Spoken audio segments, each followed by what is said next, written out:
성탄절이 되어지면 성탄에 대한 설교를 하게 되는데요. 제가 34년 동안 한 교회 이 강단에서 설교하다가 보니까 임마누엘이라고 하는 단어의 뜻도 다 말씀드린 것 같고, 임마누엘이라고 하는 이름이 붙여지게 된 예언에 대한 말씀, 구약성경에 예언되어진 말씀도 설명이 드린 것 같고, 또 임마누엘이 구체적으로 어떻게 우리 삶 속에 나타났는가 하는 것도 다 말씀을 드린 것 같습니다. 대강절, 성탄절을 앞두고 다른 설교는 할 수 없고, 또 본문의 말씀을 우리가 다시 한 번 더 묵상하게 되어지는데, 오늘은 설교라기보다는 제가 참 이런 설교는 별 좋아하지 않는데, 특별히 설교자 개인에 대한 얘기는 제가 참 좋아하지 않는 설교인데, 오늘은 제 간증 설교로 좀 대체해 볼까 그렇게 기도하고 강단에 섰습니다. 바라옵기는 성도 여러분의 깊은 양해와 이해로 오늘의 말씀을 청종해 주시기를 부탁합니다. 저희 할아버지는 굉장히 동네 소문난 부자였었고, 공부를 많이 하셔서 기하집에서 사셨습니다. 옛날 그때 기하집에서, 제가 태어난 곳은 참고로 말씀드리면 섬인데, 섬에서 그렇게 기하집을 짓고 살았다는 것은 대단한 부자라는 뜻입니다. 논밭도 많았고, 큰 기하집 밑에 별채가 2채나 있었고, 머슴들도 있었고, 언제나 하얀 모시 적삼을 입고 계셨고, 손에는 한문책을 이렇게 늘 읽으시고, 그리고 한문으로 시를 쓰실 만큼 굉장히 많이 배우시고 똑똑하신 그런 할아버지셨습니다. 할아버지에게는 우리 아버지를 비롯해서 3 아들과 3 딸이 있어서 모두 6남매를 두셨습니다. 그 가운데 저희 아버지는 막내로 태어나셨습니다. 할아버지는 큰 아들에게는 잘 가르치시고 재산도 많이 물려주셨는데, 저희 아버지는 막내인데 막내에게는 가르치지를 않으셨고, 그리고는 결혼을 시킨 후에 분가를 시키면서 조그마한 논 하나를 주셨다곤 합니다.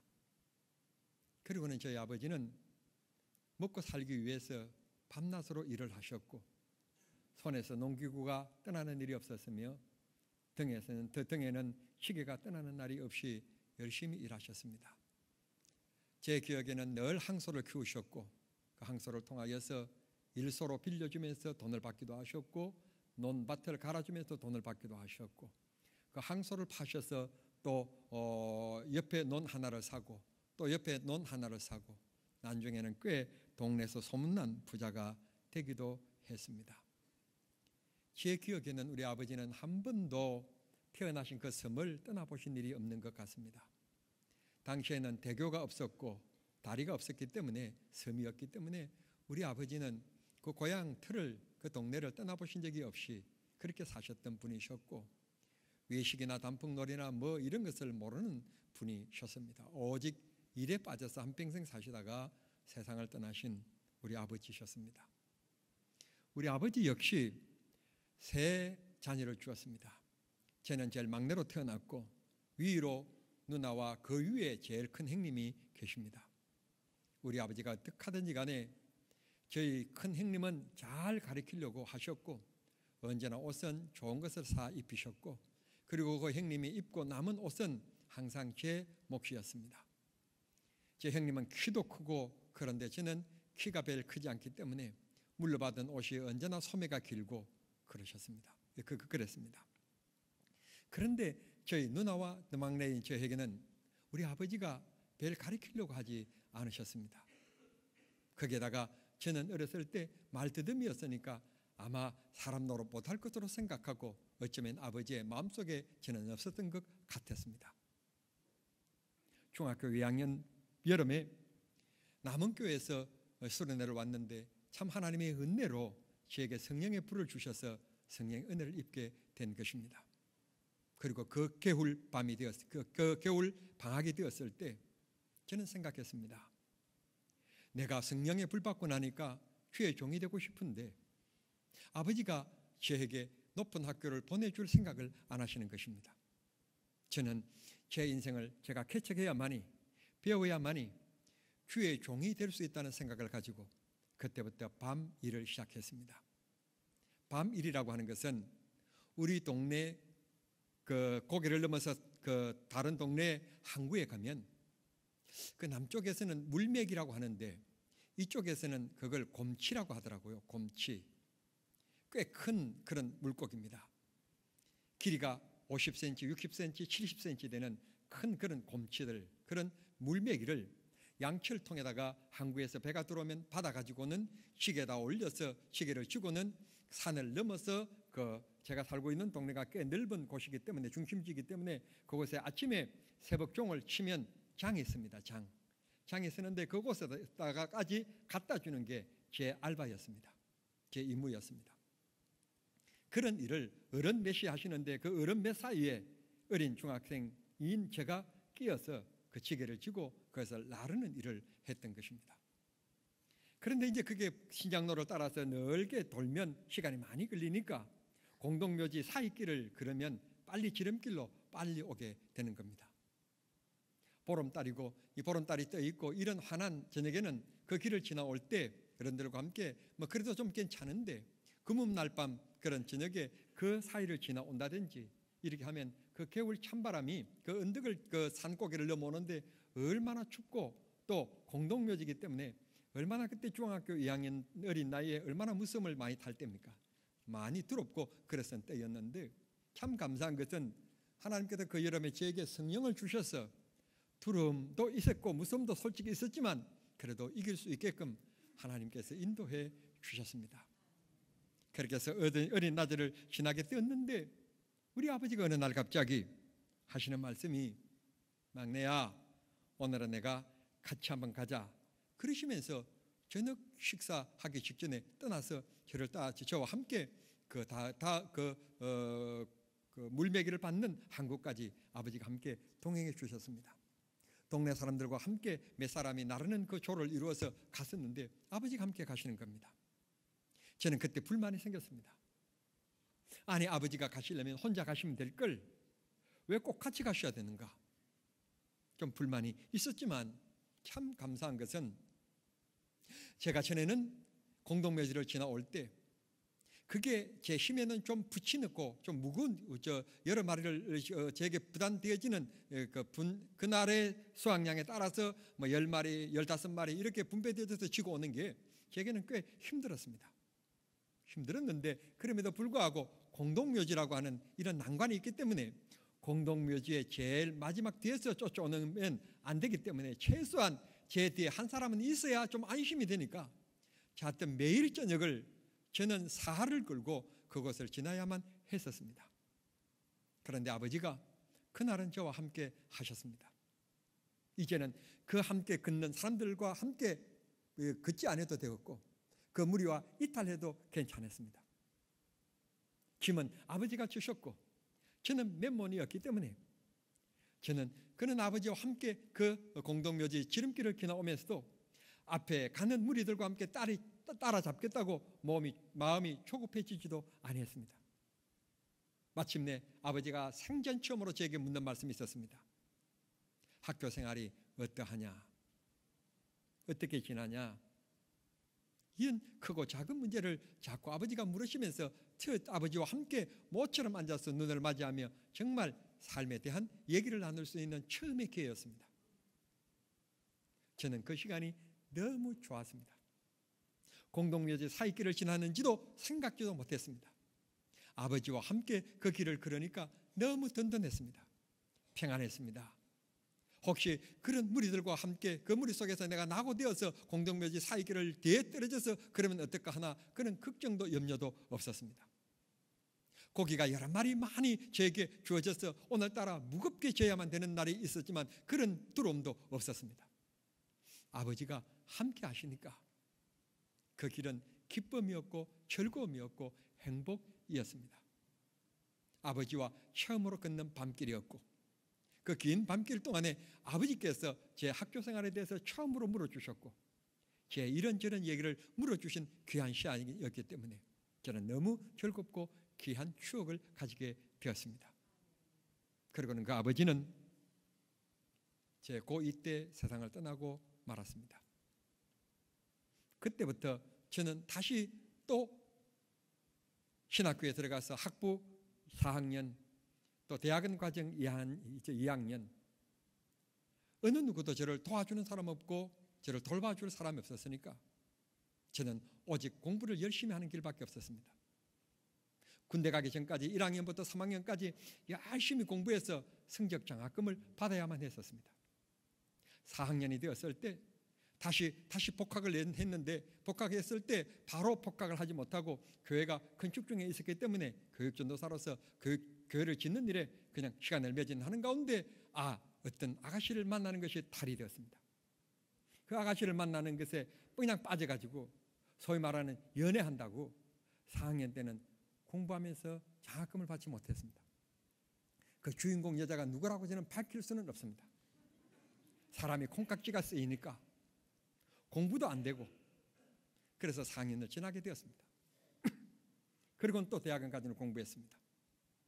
이런 가진 가운데서 저는 부모님의 도움도 형제들의 도움도 어느 누구의 도움도 받지를 못하고 그렇게 돈의 귀중성을 알면서 지금까지 살아왔습니다. 여러분들이 저에게 짜장면 한 그릇을 얻어 드시든지 저에게 커피 한 잔을 얻어 드시는 게 그냥 보통 사람들에게 평범한 사람들에게 얻어 드시는 것과는 엄청난 차이가 있습니다. 저는 진짜 사랑하고 좋아하지 않는 사람에게는 절대로 돈을 쓰지 않습니다. 정말 여러분들이 저에게 커피를 얻어 드신다 혹은 짜장면을 한 그릇 얻어 드신다는 것은 진짜 저에게는 특별한 분들입니다. 저는 돈을 잘 쓰지 않습니다. 저는 돈의 귀중성을 아는 사람이고 태어났을 때부터 지금까지 그렇게 어렵게 살아왔기 때문에 돈의 소중을 압니다. 부모님이 제가 고2 때 모두 다 떠나고 나서 그때부터 진짜 인생은 또 다시 시작되어졌고 인생을 개척하는 일이 시작되어졌습니다. 정말 그날 밤 그 공동묘지를 지나오면서 아버지가 함께해 주셨던 그때의 기억을 저는 잊어버릴 수가 없습니다. 얼마나 든든한지 몰랐습니다. 제가 져야 될 짐을 아버지가 대신 지셨고 그 공동묘지를 지나오면서 약간의 두려움이 없었던 것은 아니었지만 그때 아버지가 제 마음을 알아주시고 막내야 아빠 손을 잡아라. 그리고는 아빠가 제 손을 꼭 잡아 주셨습니다. 그리고는 공동묘지 사이길을 지나왔습니다. 그때 아버지의 따뜻한 손길 잊을 수가 없습니다. 아버지와 함께하는 그 길은 제 인생에 정말 놀라운 울림이 되었고 정말 축복이 되었습니다. 앞에 사람들과 발을 맞추어 갈 염려도 없고 이탈하면 내가 어떻게 하나 그런 두려움과 걱정도 다 사라지고 말았습니다. 아버지는 제 발걸음에 도리어 맞춰 주었습니다. 지게 무거운 짐을 지신 아버지가 힘드셨을 텐데도 불구하고 빨리 가자도 아니었고 천천히 가자도 아니었고 제가 걷는 발걸음을 아버지가 발걸음에 맞춰 주셨습니다. 겨울 밤바람이 부는 추운 날 공동묘지의 공포, 등에 진 무거운 짐, 여러 가지 환경의 무서움 속에서도 저는 걱정할 필요가 없었습니다. 아버지가 함께 계셨고 아버지가 제 손을 붙잡아 주셨기 때문에 그랬습니다. 저는 이 세상을 살아가면서 참 좋아하는 단어가 있는데 동행이라는 말입니다. 함께라는 말입니다. 같이라고 하는 말입니다. 그래서 첫 번째 칼럼집을 낼 때 저는 동행이라는 이런 제목으로 책을 내게 되었습니다. 사랑하는 성도 여러분, 인간은 이 세상에 태어난 순간부터 이 세상을 떠나는 순간까지 문제 속에 살아갑니다. 참 행복하게 보이지만 그 사람에게도 또 다른 문제가 있습니다. 문제가 없는 사람은 아무도 없습니다. 어떤 유행가 가수는 그렇게 노래했더라고요. 잘난 사람은 잘난 대로, 못난 사람은 못난 대로 다 걱정이 있고 문제가 있다고 하는 것을 노래해 주고 있습니다. 인간은 죄악 속에 살아갑니다. 이 죄라고 하는 매력이 있습니다. 죄를 짓는 그 순간에는 때로는 즐거움도 있고 죄를 짓는 순간에는 자유함도 느껴집니다. 그러나 사랑하는 성도 여러분, 우리가 꼭 기억하실 것은 죄의 종착점은 지옥입니다. 죄의 대가는 하나님의 무서운 징벌입니다. 고로 우리는 이 세상을 살아가면서 하나님의 손을 놓으면 안 됩니다. 하나님과 함께 살아야 됩니다. 더불어 그의 말씀대로 우리가 순종하며 살아야 될 이유입니다. 세상의 사람들은 이 죄를 오늘 또 죄인 줄 모르고 죄를 즐기는 사람들이 많습니다. 이런 죄는 우리 곁에 있으면 안 됩니다. 그런데 온통 이 세상은 그 죄를 합법화하려고 법을 만들려고 하고 있고, 세상은 성경을 짓밟고 가려고 하고 있는 것입니다. 성경이 하나님의 말씀되게 할 때 그때 진정한 평화가 있는 것이고 진정한 기쁨이 있는 것이며 영생이 있는 것입니다. 우리 힘으로 이 죄의 문제를 해결할 수 없기 때문에 하나님께서는 해결하실 분을 이 땅에 보내주셨습니다. 그분이 바로 예수 그리스도이십니다. 그분이 이 땅에, 즉 하나님께서 약속하신 그 메시아가 이 땅에 실제적으로 태어난, 실제적으로 역사 속에 오신 그 날을 우리는 성탄절이라고 말합니다. 성탄절이 곧 다가오고 있습니다. 오늘 본문의 말씀 보면 마리아에게 하나님의 사자인 천사장 가브리엘이 찾아옵니다. 그리고 그 남편 요셉에게도 찾아와서 동일한 말씀을 하십니다. 너에게 태어날 이는 인간의 힘으로 태어난 것이 아니라 하나님께서 보내주셨다. 하나님께서 성령으로 잉태되게 하셨다. 왜 그렇게 세상의 순리를 택하지 않고 하나님은 기적을 통하여서 이 땅에 예수 그리스도를 보내주셨는가? 이유는 그분은 죄가 없으신 분이어야 되기 때문에, 둘째는 그렇게 보내신 분이어야만이 우리와 함께 하실 수 있는 구세주가 될 수 있기 때문에 그렇게 보내셨다는 것입니다. 오늘 성경은 우리들에게 이렇게 얘기합니다. 예수, 다른 이름 임마누엘. 전에도 말씀드린 것처럼 엘이라고 하는 성경의 단어는 언제나 하나님이라는 뜻입니다. 임마, 하나님이 함께, 우리와 함께, 하나님이 우리와 함께 하시기 위해서 이 땅에 오신 분, 실제적으로 하나님이 영적으로 느낄 수 없고 볼 수가 없기 때문에 눈으로 볼 수 있는 역사 속의 실제의 인물을 보내주셨는데 그분이 예수 그리스도라는 것입니다. 성탄절은 하나님께서 우리를 구원하시기 위하여 독생자를 이 땅에 보내주신 눈물의 날이요 고통의 날인 것입니다. 세상 사람들은 구원받게 되어서 구세주를 얻게 되어서 기뻐하고 즐거워하게 되지만 하나님은 이 땅 위에 십자가를 위하여서 독생자 예수 그리스도를 이 땅에 보내주신 슬픔의 날이라고 얘기할 수 있을 것입니다. 그러나 우리들에게는 기쁨의 날이요 참 소망의 날이며 참 생명의 날인 것입니다. 그 주님이 말씀하십니다. 하나님이 너희들과 함께 하겠다. 하나님이 우리와 함께 하신다는 것. 방금도 말씀드렸습니다만 저는 참 좋아하는 단어들이 있습니다. 함께, 동행, 더불어, 보호, 이런 말입니다. 언제나 우리들에게 안도감과 기쁨을 주는 말이 아닐 수가 없습니다. 우주 만물을 창조하신 하나님, 그리고 주인 되신 하나님, 지금도 살아계셔서 이것을 운행하고 계시는 조밀하시고 세밀하신 하나님, 그 하나님이 나를 향하여 내가 너를 지명하여 불렀나니 너는 내 것이며 내가 너를 세상 끝날까지 지켜주리라. 내가 너를 보배롭게 해주겠다. 하나님의 자녀, 하나님의 백성이라고 하는 자존심을 잊어버리지 말고 정체성을 가지고 믿음으로 살아갈 것을, 믿음으로 살기만 하면 우리의 삶 속에 하나님의 능력이 나타날 것을, 하나님이 기적을 베풀어 주실 것을, 은혜 주실 것을, 지혜 주실 것을 우리들에게 말씀해 주신 날이 성탄절입니다. 믿으시길 바랍니다. 그런 믿음으로 이 세상을 아름답게 살아가십시오. 세상 사람들은 자기 미래를 알지 못하고 살아가지만 우리는 이미 미래가 다 결정난 사람들입니다. 우리는 이러든지 저러든지 하나님의 백성으로서 하나님 나라 천국에 갈 것을 우리는 이미 약속받은 백성, 확인받은 그런 하나님의 백성들입니다. 그러므로 이 순간 우리들이 믿음으로 살아가야 합니다. 다윗은 하나님에 대해서 이렇게 노래합니다. 여호와는 나의 목자시니 내게 부족함이 없으리로다. 그렇습니다. 목자가 있는 양들은 걱정할 필요가 없습니다. 목자는 양들이 풀을 먹어야 될 시간을 알기 때문에 푸른 초장으로 인도해 갑니다. 한낮에 더운 시간에는 이제는 좀 쉴 시간이고 이제는 이들이 물을 먹어야 될 시간이다 생각하고 시냇가로 인도해 갑니다. 풀을 한참 뜯고 있는 그 시간, 이리가 가까이 오지만 그들은 알지 못합니다. 근시안적인 눈을 가지고 있는 양은 그 이리를 볼 수가 없습니다. 그런데 목자가 있기 때문에 목자가 물맷돌로 돌을 던져서 그 이리를 쫓아줍니다. 보호해 줍니다.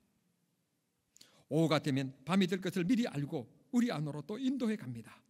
저녁에는 편안하게, 그리고 동물들의 공격을 받지 않도록 편안하게 잠들 수 있게끔 그 우리 바깥에서 또 지켜주고 보호해 주는 것이 목자의 역할입니다. 목자가 있기만 하면 양은 아무 걱정할 필요가 없습니다. 내일은 무엇을 먹을까? 이 먹은 다음에는 어디에서 쉴 건가? 무슨 물을, 어디에 가서 무슨 물을 마실 건가? 염려와 걱정하지 않습니다. 목자만 있으면 양은 편안해집니다. 모든 것이 해결되는 것입니다. 우리들에게 영원한 목자, 다윗은 하나님을 가리켜서 나의 목자라고 얘기하고 있습니다. 우리에게 영원한 목자가 계십니다. 바로 그분은 예수 그리스도입니다. 그분이 약속하셨습니다. 세상 끝날까지 내가 너와 함께 하겠다. 일마다 때마다 너를 지켜주겠다. 너가 구하라, 찾으라, 문을 두드리라, 내게 부르짖으라, 그러면 내가 너를 도와주겠다고 말씀해 주셨습니다. 힘들고 어려울 때, 내 인생의 짐이 무거움을 느낄 때, 그때는 주의 이름을 불러야 합니다. 목자의 이름을 불러야 합니다. 주님이 우리를 도와주시고 보호해 주시고 해결해 주실 것입니다. 목자가 있는 양은 행복하지 않습니까? 성탄절은 이런 약속이 있는 날, 임마누엘, 우리에게 약속을 주신 날이기 때문에 우리는 그 하나님을 노래합니다.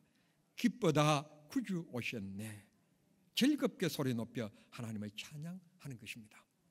성탄절, 어린 아이들은 산타클로스를 기대하고 기다리고 있지만 믿음의 성도들은 다시 부어주실 성령님을 기대하고 사모하게 되는 것입니다.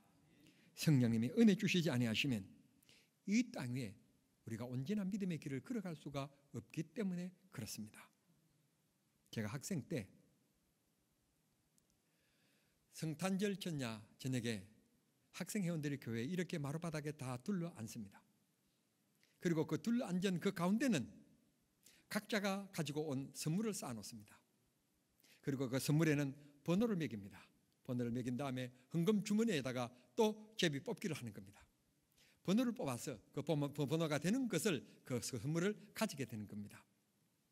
가운데 쌓아둔 그 선물을 바라보면 그 시골 골짜기에서 어디에서 구했는지 반짝거리는 좋은 포장지로, 또 그리고 부피도 아주 큰 것이 아름답게 곱게 그렇게 포장되어진 선물이 있는가 하면 정말 우리 동네에 어울리게끔 흰 종에다가 그냥 둘둘 말아 낸 선물도 있었습니다.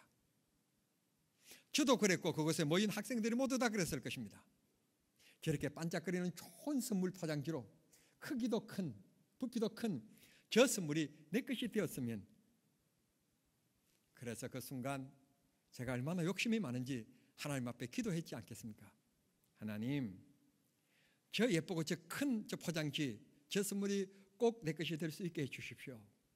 그런데 하나님은 제 기도를 들어주시지 않으셨습니다. 어쩌면 이런 일이 일어날 수가 있겠습니까? 정말 내가 가지고 싶지 않는 흰 종이로 싼 조그마한 부피도 적은 그게 제 몫이 된 것입니다. 아마 그 선물을 낸 사람은 그 자기 선물을 가지고 가는 제 얼굴 표정을 아마 눈이 뚫어져라 아마 쳐다봤을 것입니다.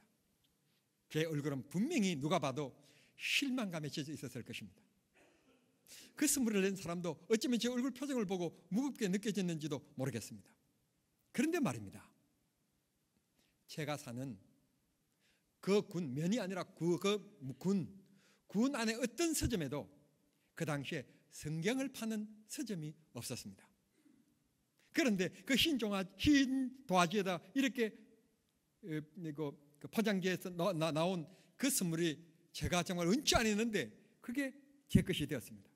풀어보니 제가 그렇게도 갖고 싶었던 이 책의 반절만한, 그리고 입구에는 빨간 칠이 되어져 있던 옛날 성경책, 처음으로 66권 완전한 책, 저는 쪽 성경을 가지고 있었는데, 이 신약만 있는 책을 가지고 있었는데 완전한 책, 그 성경 그게예요. 그거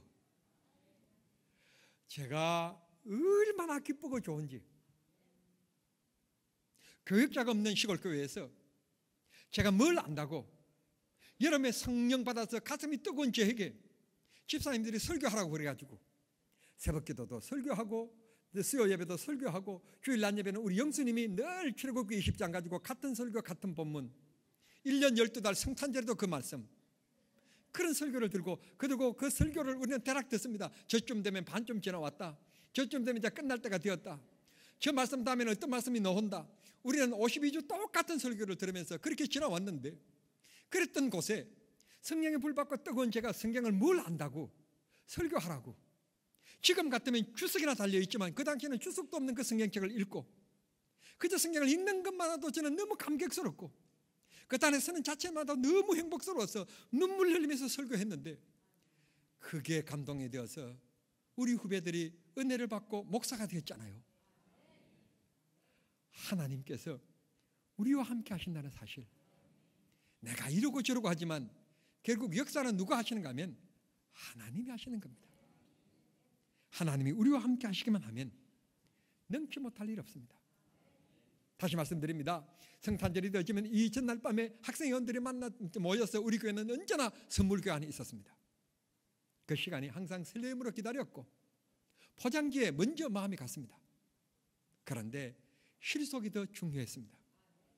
그날 받은 선물 중에서 최고의 선물은 제가 뽑은 바로 신종에다가 둘둘 마른 그 성경책이었습니다. 선물. 비록 그 내용물이 값지든지 싸든지 귀하든지 귀하지 않든지 선물은 언제나 우리들의 마음을 기쁘게 만듭니다. 그런데 인생길에서 인생의 삶 속에서 진짜 선물다운 선물이 있습니다. 그건 바로 예수 그리스도입니다. 예수님이 없이는 천국 갈 수가 없습니다. 내가 곧 길이요 진리요 생명이니 나로 말미암지 않고는 이라고 말씀합니다. 다른 길이 있는 것은 아닙니다. 다른 길이 있다면 사랑하는 성도 여러분 오늘 꼭 여러분들이 교회 오셔야 될 이유가 없습니다. 오늘 이 시간 이 자리에 앉아서 이렇게 시간을 보낼 이유가 없습니다. 다른 곳에 가서 비나이다 해도 괜찮습니다. 그런데 기억하실 것은 다른 길이 없습니다. 오직 이 길밖에 없습니다. 하나님께서 우리들에게 정말 인생의 소중한 선물을 주셨습니다. 그건 바로 예수 그리스도입니다.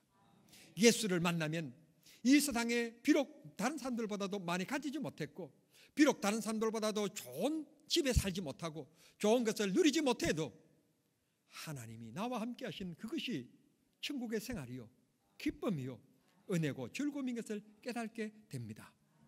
성탄절 우리와 함께 하시기 위하여 찾아오신 그 예수 그리스도를 만나시기를 바라고 그분 속에서 주시는 은혜 속에서 정말 인생의 값진 선물을 누리며 살아가는 그 선물의 기쁨을 인생의 마지막 끝날 순간까지 누리며 살아가는 축복된 성도님들이 다 되실 수 있게 되기를 우리 주님 이름으로 축원합니다. 기도하겠습니다. 우리와 함께 하시기 위하여서 재정에 빠져 있는 우리들을 버리지 아니하시고 건져내시고 구원하시고 인생길에 서투른 우리들을 인도해 주시고 도와주시려고 이 땅에 오신 성탄절을 기대하면서 오늘 또 말씀을 묵상하게 하시고 나누게 하시니 감사합니다. 우리 아버지가 나와 함께 하실 것 같으면 능치 못할 일이 없고 친구들이 내 곁을 다 떠나도 주님만 내 곁에 계시면 곧 기쁨인 줄 믿습니다. 우리들에게 귀한 믿음을 주시고 이번 성탄절에 다시 부어주실 성령을 기대하는 믿음을 가지며 성탄절을 사모하고 기다릴 수 있게 해 주시옵소서. 다시 우리를 만나 주시옵소서. 다시 우리를 어루만져 주시옵소서. 다시 우리의 연약함을 고쳐 주시옵소서. 우리의 병든 것을 고쳐 주시옵소서. 어그러진 내 생각을 다시 복구시켜 주시옵시고 세상을 향하는 마음이 오직 주님을 바라보고 주님을 향하는 마음으로 바꾸어 주시옵소서. 주님 없이는 살아갈 수 없는 마음이 되게끔 도와주시고 세상 헛된 일에 마음 뺏기지 않게 해 주시옵소서. 오직 내 인생의 주인공 주인 주님이 되게끔 이 성탄절에 주님을 영접하게 도와주옵소서.